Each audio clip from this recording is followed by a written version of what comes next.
નમસ્કાર, આપ જોઈ રહ્યા છો સ્પાર્ક ટુડે ન્યૂઝ। કાલાવડમાં ગોપાલ ઇટાલિયાના વરદ હસ્તે ભાજપના નેતા નાનજીભાઈ ચોવટિયા આમ આદમી પાર્ટીમાં જોડાયા।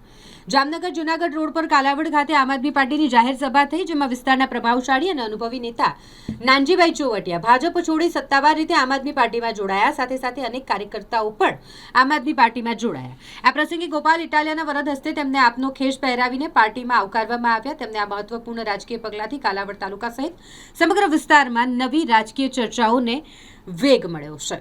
આજે બહુ જ ખુશીનો દિવસ છે, ખૂબ ઉર્જાભર્યો દિવસ છે, કેમ કે આજે જામનગર આમ તો આખા જિલ્લાના અને કાલાવડ પંથકના લોકપ્રિય સામાજિક આગેવાન તમામ સમાજ સાથે જેમનો ઊંડો તરોબો છે અને જનસેવાના કામો કરતાં કરતાં જેમણે સમાજમાંથી યશ આખી ટીમ આમ આદમી પાર્ટી સાથે જોડાઈ છે।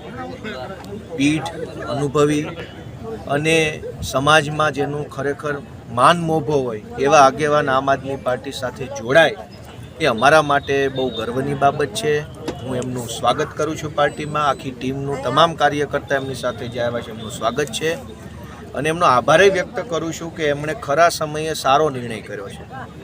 રાજનીતિની જે પ્રમાણે દશા થઈ છે અત્યારે કે ચારો તરફ ગુંડાઓ, બદમાશો, તોડબાજો, કટકી કરનારાઓ, ભ્રષ્ટાચારીઓ, સમાજની અંદર ડર ફેલાવનારા લોકો રાજનીતિના ઊંચા મુદ્દા પર પહોંચી ગયા। ગ્રામ પંચાયતથી લઈ અને વિધાનસભાઓ સુધી સમાજને નડતરરૂપ થતા હોય એવા માણસોનો દબદબો વધ્યો છે। ત્યારે સારા માણસો બધા જ એક જગ્યાએ ભેગા થાય, એક રાજકીય પ્લેટફોર્મ પર આવે એ સમયની માંગ છે। જે રીતે ગુજરાતની અંદર વારંવાર સરકારે એવા પરિપત્ર કરવા પડે છે કલેક્ટરોને, મામલતદારોને, એસપી, પીએસઆઈઓને કે ધારાસભ્યોનું માન સન્માન જાળવજો। દર 6 મહિને મુખ્યમંત્રી આવો પરિપત્ર બહાર પાડે છે। એનો અર્થ એ થયો કે ગુજરાતમાં ભાજપના રાજમાં ધારાસભ્યોનું પણ મામલતદાર પાસે કાંઈ ઉપજતું નથી। હું વિપક્ષનો ધારાસભ્ય છું એટલે કદાચ મારું ન ઉપજે તો એમાં બહુ કંઈ દુઃખ લગાડવા જેવું નથી, પણ ભાજપના ધારાસભ્યોનું જો મામલતદારો પાસે ન ઉપજતું હોય તો એ ખરેખર બહુ ચિંતાનો વિષય છે। આજે ખેડૂતોની પરિસ્થિતિ ખૂબ કપરી બની છે। આ વર્ષમાં 2 વાર માવઠા આવ્યા, હજુ માવઠાની તો મોકાણ પૂરી નથી થઈ, નવેમ્બર ડિસેમ્બરવાળા માવઠાની, ત્યાં પાછું આ માર્ચ મહિનામાં માવઠું આવ્યું। એટલે કુદરત પણ અત્યારે ખેડૂતોને ખૂબ નુકસાન પહોંચે એવા પ્રકારે કામ કરી રહી। ત્યારે આપણે આશા રાખીએ કે આ ચૂંટણીની અંદર ખેડૂતોની સરકાર બને। તાલુકાઓ, જિલ્લાઓ, નગરપાલિકાઓ, મહાનગરપાલિકામાં ખેડૂત સમર્થક સરકાર બને અને એ સરકાર ખેડૂતો માટે આગળ વધે એવી આશા રાખીએ છીએ। ફરી એક વખત કાલાવાડની જનતાને વિશેષ આભાર, કેમ કે કેશુબાપા પટેલ એ અહીંથી ધારાસભ્ય હતા અને પછી વિસાવદરથી પણ હતા। કેશુબાપા જેવા કદાવર ખેડૂત આગેવાનના પગલાં ઉપર ચાલવાની મને જે તક મળી છે વિસાવદરનું નેતૃત્વ કરીને, એ બદલ હું આ વિસ્તારની જનતાનો અને વિસાવદરની જનતાનો આભાર વ્યક્ત કરું છું। ગોપાલભાઈ, નાનજીભાઈના આવવાથી આમ આદમી પાર્ટીને કેટલો ફાયદો થશે? આબરૂદાર માણાની હારે હાલો તો તમારી આબરૂ વધે, એ આપણા સમાજમાં। એટલે આમ આદમી પાર્ટી સામાન્ય પરિવારમાંથી આવતા સીધા સાદા યુવાનોની પાર્ટી છે। એમાં હવે અનુભવી અને આબરૂદાર નાનજીભાઈ જેવાની અમને ઓછ મળી છે, છાંયો મળ્યો છે। અમે રેઢા મથ્યા કરતા હતા જુવાનિયાઓ, હવે આ છાંયો થઈ ગયો છે, મોટો છાંયો આવ્યો છે માથે। વળી અનુભવી છે, વળી આબરૂદાર છે, વળી સમાજની અંદર જેમની માન પ્રતિષ્ઠા છે, એમના આવવાથી મને પૂરો વિશ્વાસ છે કે સમાજનો, જનતાનો, લોકોનો આમ આદમી પાર્ટી પર વિશ્વાસ વધશે। કેમ કે આ એક ગેરેન્ટર જેવું કામ હોય, સમાજના આગેવાનો છે એ ગેરેન્ટર જેવા હોય। કોક તમારી હવે નાનજીભાઈ ઊભા રહીને એમ કહેશે કે આમ આદમી પાર્ટીની કે ગોપાલભાઈની જવાબદારી મારી, તો 500 જણા મત આપે। હું એકલો કહું તો 200 જણા આપતા હોય। સારો માણસ તમારી આંગળી ચીંધે તમારા તરફ, સારો માણસ તમારી ભલામણ કરે તો પણ સમાજમાં એનો ફાયદો થતો હોય। તો નાનજીભાઈ તો હવે છેડે છોક આમ આદમી પાર્ટીમાં જોડાણ, એટલે મને એવું લાગે છે કે કાલાવડમાં હવે વિસાવદર વાળી થાય।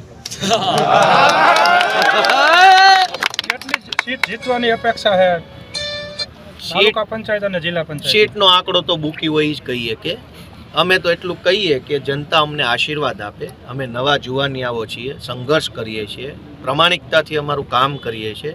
એટલે અમારી આશા એવી છે કે જો અમારામાં સચ્ચાઈ જે સમાજને દેખાય, અમારા પ્રયત્નોમાં નિષ્ઠા દેખાય, અમારામાં જરા કંઈ હિંમત દેખાય, તો લોકો અમને એટલા બધા આશીર્વાદ આપે કે અમારી તાલુકામાં જિલ્લામાં સરકાર બની જાય.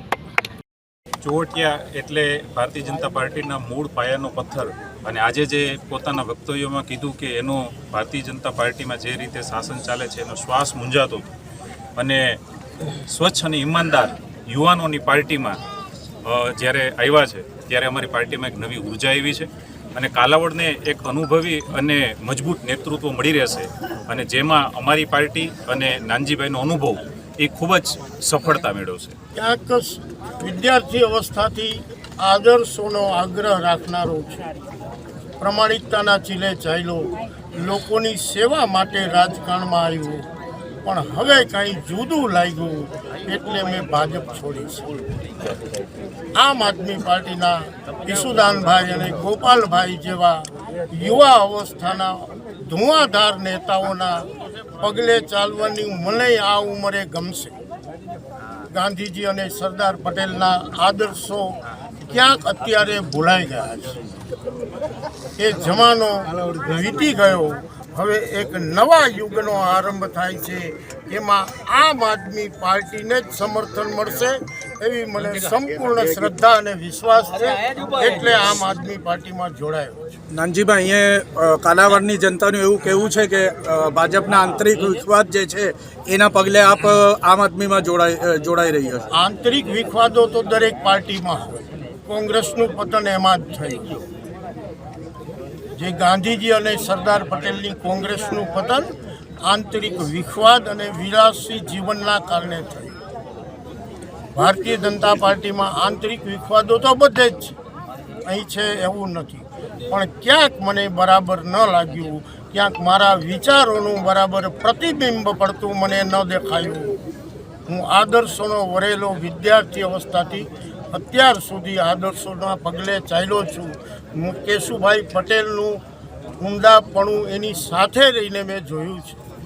એવા હવે બીજા મને ગોપાલભાઈ ઇટાળિયા દેખાય છે, ત્યારે મને એવું લાગે છે કે ક્યાંક મને બરાબર સાચી નાનજીભાઈ ચોવટિયા કઈ સીટ ઉપરથી ચૂંટણી લડશે? ચૂંટણી તો પછી પાર્ટી જે કહેશે એ લડીશ. અત્યારે કોઈ એવો ઈરાદો નહીં.